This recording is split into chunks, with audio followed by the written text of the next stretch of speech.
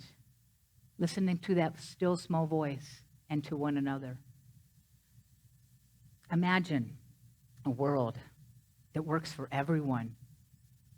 Imagine is taking, educating, and doing one thing every day that's different, getting outside of our box. We can change this world. And I charge each and every one of you with this. Right, Pam? She's up there. Yeah. So I thank you. I love you. You are my family. We are because I am. I am because we are. And so it is.